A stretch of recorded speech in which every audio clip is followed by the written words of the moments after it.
ये है food grade OWDC जो डीकम्पोज़र है। उस्मान भाई की तरफ से ये मुझे 500 मिलीलीटर की बोतल का तोहफ़ा आया था, तो मैंने सोचा कि इसको मल्टीप्लाई करते हैं और इस 500 मिलीलीटर से तकरीबन 30 लीटर OWDC डीकम्पोज़र तैयार कराते हैं। तो इसके लिए बिल्कुल सिंपल, आपको गुड़ चाहिए जो कि केमिकल फ्री गुड़ हो, और पानी चाहिए। पानी में गुड़ मिक्स करके इसमें ये डीकम्पोज़र डाल देते हैं और दिन में एक दफ़ा इसको हिला देना होता है।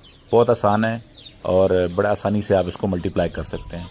अच्छा, सवाल ये पैदा होता है कि डीकम्पोज़र काम क्या करता है। आपके गमलों के अंदर या ज़मीन में जितनी भी जो ऐसे न्यूट्रिएंट जो कि डीकम्पोज़ नहीं हुए होते, उनको ये डीकम्पोज़ करने में मदद करता है।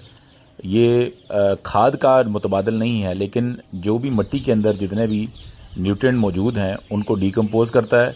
आपके पत्ते हैं या जो भी खाद है जो कि डीकम्पोज़ नहीं हुई, इसका फ़ायदा ये होता है कि गमलों की या क्यारियों की मिट्टी नरम हो जाती है और जितने भी न्यूट्रिएंट हैं वो पौधे को मिल जाते हैं। आप इसके ऊपर इजाफी बाद में जब फर्टिलाइज़र डालते हैं तो वो भी इसको बेहतर डीकम्पोज़ करता है। ये 3 दिन लगे इसको तैयार होने में। मैंने इसमें दिन में 2 दफ़ा ये डंडा से चलाता रहा हूँ और अब ये 3 दिन के बाद इस वक्त ये तकरीबन तैयार है। अब इस महलूल को आप हस्बे ज़रूरत अपने पौधों को दे सकते हैं।